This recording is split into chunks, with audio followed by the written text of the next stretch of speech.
ಸೇವಾದಳದ ಮುಖ್ಯ ಉದ್ದೇಶನೇ ಸೇವೆಗಾಗಿ ಬಾಳುವುದು.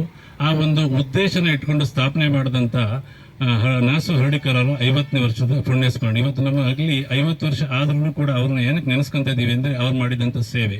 ಅವರು ವೃತ್ತಿಯಲ್ಲಿ ವೈದ್ಯರು, ಅಮೆರಿಕಾದಲ್ಲಿ ವೈದ್ಯಕೀಯ ವೃತ್ತಿಯನ್ನು ಮಾಡಿದ್ರು, ಅಲ್ಲಿ ವೈದ್ಯಕೀಯ ಇದನ್ನು ಓದಿ ಇಲ್ಲಿ ಬಂದು ವಿದ್ಯಾಭ್ಯಾಸ ಮಾಡಿ ಇಲ್ಲಿ ಬಂದು ಅವರ ಸೇವೆನ ಫಸ್ಟ್ ಡಾಕ್ಟರ್ ಆಗಿ ಸರ್ವಿಸ್ ಮಾಡಿಕೊಂಡು ಬ್ರಿಟಿಷರ ಆಡಳಿತ ವಿರುದ್ಧ ದಂಗೆದ್ದು ಅವರು ಕೂಡ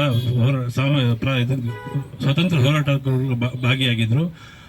ಅವರು ಎರಡು ಸರ್ಕಾರ ಅವ್ರನ್ನ ಗುರುತಿಸಿ ಎರಡು ಟೈಮ್ ರಾಜ್ಯಸಭಾ ಮೆಂಬರ್ ಕೂಡ ಆಗಿದ್ರು. ಅವ್ರನ್ನ ನೆನಪಿಗೋಸ್ಕರ ಸರ್ಕಾರ ಅವರ ಹೆಸರಿನಲ್ಲಿ ಅಂಚೆ ಚೀಟಿ ಕೂಡ ಬಿಡುಗಡೆ ಮಾಡಿದೆ. ಇಂಥ ಒಂದು ಸೇವೆನ ನಾವು ಕೂಡ ಮಾಡಬೇಕು. ಯಾಕೆಂತಂದ್ರೆ 50 ವರ್ಷ ಆದ್ರೂ ಅವರ ಹೆಸರನ್ನು ಸ್ಮರಣೆ ಮಾಡ್ತಾ ಇದ್ದೀವಿ. ಅದೇ ರೀತಿ ನಮಗೆ ಪುರಸಭೆಯವರು ಈ ಒಂದು ಪುತ್ಥಳಿನ ಇಲ್ಲಿ ಸ್ಥಾಪನೆ ಮಾಡಲಿಕ್ಕೆ ಅವಕಾಶ ಮಾಡಿಕೊಟ್ರು. ಅವ್ರಿಗೂ ಕೂಡ ಧನ್ಯವಾದನ ಹೇಳಲಿಕ್ಕೆ ಇಷ್ಟಪಡ್ತೀನಿ. ಯಾಕೆಂತಂದ್ರೆ ಯಾವತ್ತು ಅವ್ರು ಕೊಟ್ಟಿದ್ದು ಇವತ್ತಿಗೂ ಕೂಡ ನೆನೆಸ್ಕೊಂಡು ಇವತ್ತೆಲ್ಲ ಎಷ್ಟು ವರ್ಷ ಆದ್ರೂ ಕೂಡ ಪುತ್ಥಳಿ ಇರುತ್ತದೆ.